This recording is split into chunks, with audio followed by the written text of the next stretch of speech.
আমি কথা দিয়ে যাচ্ছি আপনাদেরকে, আমি যতদিন এমপি থাকবো, আমি, আমার ওয়াইফ, আমার পরিবার আমেরিকাতে কোনো প্রপার্টির মালিক হইতে পারবে না। আমি, আপনারা দেখে রাখবেন, কেউ যদি প্রপার্টির মালিক আমার নামে হয় আপনারা ফেসবুকে বলে দিবেন। আমি কথা দিছি, আমি যতদিন এমপি আছি, আমি আমার পরিবারের ঢাকাতে কোনো ফ্ল্যাট প্লট কিচ্ছু থাকবে না। আমার এখনো নাই, আমার একটা গাড়ি ছাড়া আমার কিচ্ছু নাই, আমার থাকবে না। কারণ সব সমস্যার মূল হচ্ছে গিয়ে দুর্নীতি। নেতাদেরকে নষ্টই করতে হচ্ছে গিয়ে টাকা পয়সা, এইটাই হচ্ছে গিয়ে সবচেয়ে বড় দুর্নীতির কারণ হচ্ছে গিয়ে এটা। কারণ আমি দেখেন যে পরিমাণ সম্পদের হাতছানি এখন আমার দেখা দিছে, 2 মাসে যদি 29 কোটি আইসা থাকে, এটা নাড়াচাড়া করলেই তো 4-5 কোটি সরাই ফেলা যায়। তা আমি দেখলাম যে আমি যদি টাকা পয়সা লুট করি তাহলে এই এলাকায় কেউ বাঁচাইতে পারবে না। আপনারা যদি, আমি কখনো বিপদে পড়ি, পৃথিবীতে না থাকি, কখনো যদি একেবারে নিঃশেষ হয়ে যায়, তাহলে আমার পরিবারটাকে আপনারা দেখে রাখবেন। আর আরেকটা কাজ হচ্ছে গিয়ে, আরেকটা বিষয় হচ্ছে গিয়ে, আজ এইবারই আমার ইমিগ্রান্ট হিসাবে শেষ আসা। আমি আমার গ্রিন কার্ড জমা দিতে আসছি, সারেন্ডার করতে আসছি। যেহেতু আমি এখন বাংলাদেশে, যেহেতু আমাকে মানুষ মেম্বার অফ পার্লামেন্ট বানাইছে, এবং তাদের কপালের সাথে আমার কপাল মিলাই ফেলতে হবে। আমি এখন আরেকটা এসকেপ রুট রাখা আমার জন্য ঠিক হবে না, যে আমি বিপদে পড়লে আমি আমেরিকা চলে আসবো আর আমার এলাকার মানুষ থেকে যাবে। এখন জন্ম মৃত্যু আমার এলাকার মানুষের সাথেই হবে। যদি মরি তাদের সাথেই মরবো, যদি বেঁচে থাকি একটা ভালো বাংলাদেশ নিয়ে বেঁচে থাকতে চাই। এবং আমি কথা দিচ্ছি যে জন্মের পরে যে বাংলাদেশ পাইছি, বা এমপি হিসাবে শপথ নেওয়ার পর যে বাংলাদেশ পাইছি, এমপি হিসাবে রিজাইন নেওয়ার আগে যে ভালো বাংলাদেশ আমি রেখেছি প্রতিনিধি, এবং আপনাদেরই এমপি হিসাবে আজকে মেম্বার অফ পার্লামেন্ট হিসাবে আসছি। আমার এটাই আমার সবচেয়ে বড় পাওয়া। আমার কি দুঃখ জানেন, এমনই কপাল আমার, সারা জীবন ছাত্রলীগ করছি, যুবলীগ করছি, আওয়ামী লীগ করছি। এখন আবার আমার দলের কিছু কিছু লোক যদি বলে যে আরে ও তো স্বতন্ত্র, মানে আমার যে দুঃখ, আমি যে জায়গায় সারা জীবন দেখ, কেন জানি বিধাতা ছাড়া, আল্লাহ ছাড়া আমার কেউ সম্মানিত করেন না। তবে আমার একটা বিশ্বাস, যাদের বিধাতা দায়িত্ব দেন তারা মানুষ সম্মান না দিলেও খুব একটা কিছু আটকে দেয় না, এটা আমার একটা বিশ্বাস। আমি আপনাদের এখানে শুধু ইফতারের আগে আমি বক্তব্য রাখার জন্য আসি না, আমি শুধু একটুকু বলতে আসতেছি, আপনারা আপনাদের মতো করে আমি চিন্তা করি, আমার বিশ্বাস আমার মতো করে আপনারা চিন্তা করেন। 2টা জিনিস পরিষ্কার, আমি মেম্বার অফ পার্লামেন্ট হওয়ার পর মাত্র 2 মাস সময় হয়েছে আমি মেম্বার অফ পার্লামেন্ট হয়েছি।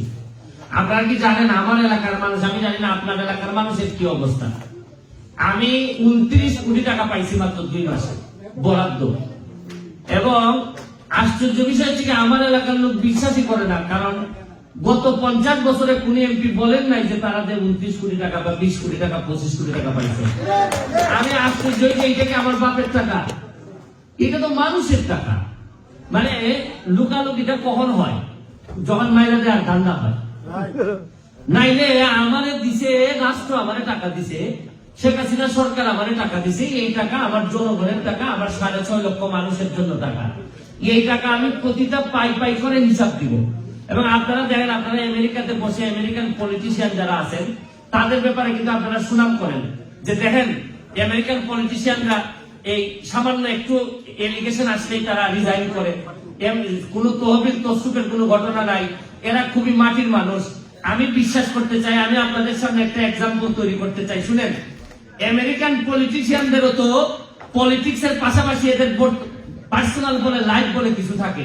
কিন্তু আমি অনেক দেশে জন্মাইছি, বিশ্বাস করেন আমার পরিবার তো গেছে, আমার মানুষের জন্য কাজ করতে করতে সম্পদ হওয়া তো দূরের কথা, ব্যক্তিগত জীবনটাও আমার গেছে। আমি বিশ্বাস করি আমি যে লাইনে পলিটিক্স করতেছি তাতে আমেরিকান পলিটিশিয়ানদের জন্য আমরা দেখাই দিতে চাই যে আমাদের দেশেও একজন পলিটিশিয়ান আছে যিনি চাইলে আন্তর্জাতিক মানে বুঝতে পারে। আমি আশ্চর্য, জানেন 5 বছর মানুষ এমপি হয় না, দেখা যায় যে প্রায় 20 কোটি 50 কোটি টাকার মালিক হয়ে যায়। 3টা-4টা বাড়ি হয়, 10টা বাড়ি হয়ে যায়, 9টা বাড়ি হয়ে যায় নিউ ইয়র্কে। আমার কাছে মনে হয় যে আমি শুধু দল করি বলে কি আমি আমার দল করে এরকম একটা দুর্নীতিবাজ লোক থেকে আমি ম্যান্ডেট দিতে পারি?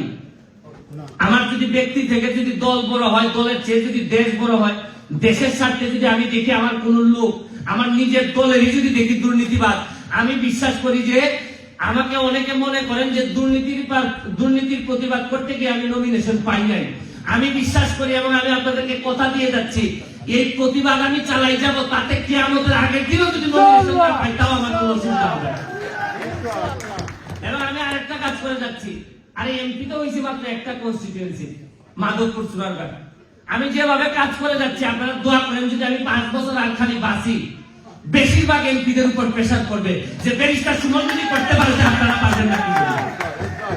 আপনারা জানেন এই যে আমি 2 মাসের এমপি হওয়ার পর 9টা ফুটবল মাঠ জাতীয় মানের করার জন্য কাজ চলতেছে। একটা মরাগান ময়লার নদী আমি নিজে ডুব দিছি। আমি এমপি হয়ে বাংলাদেশের ইতিহাসে প্রথম মানুষ জিজ্ঞেস করে যে এত ময়লায় তুমি 54টা বাথরুমের লাইন ছিল এই নদীতে, এইখানে আমি ডুব দিছি। আমাদের লোকজন জিজ্ঞেস করে যে তুমি ভয় পাও না? আমি বলছি যে এমপি হয়ে যেহেতু ময়লার পানিতে ডুব দেওয়ার সাহস আমার হয়েছে, আমার আটকাইতে পারবেন না, আপনারা নিশ্চিত থাকেন, কেউ আটকাইতে পারবেন না। কারণ এইবার নির্বাচনে আমি এত কনফিডেন্স পাইছি, আমার কাছে মনে হয়েছে যে আমি যদি এইবার আমাকে বিশেষ করে বিশ্বাস করেন যে এমন সব মানুষ এসে আমার জন্য দোয়া করছেন, আমার জন্য সহযোগিতা করছেন, আপনাদেরকে বুঝাইতে পারবো না যে এদের ঋণ। বিশেষ করে আপনারাও অনেকে আমার ভোটার না, কিন্তু আমার জন্য আপনারা দোয়া করছেন। এটা যে আমার কত বড় প্রাপ্তি। আজকের যে প্রোগ্রামটা আপনারা দেখেন, আজকের প্রোগ্রামটা তো কেউ বাউন না আমার এখানে সম্মানিত করার জন্য। আপনারা নিজের কাজকর্ম ফেলে আপনারা আসছেন, হয়তো অনেকেই মনের টানে আসছেন, এটাই তো আমার সবচেয়ে বড় পাওয়া। আজকে আমি এক মন্ত্রী হইলে হয়তো প্রোটোকল অনুযায়ী অর্ধেকের বেশি ভরে যেত, শুধু প্রোটোকলের মানুষ।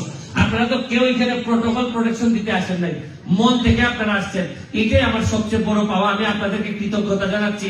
অতটা সম্মানিত হয়তো হওয়ার মতো না, তারপরে আপনারা এসে আমাকে সম্মানিত করেছেন।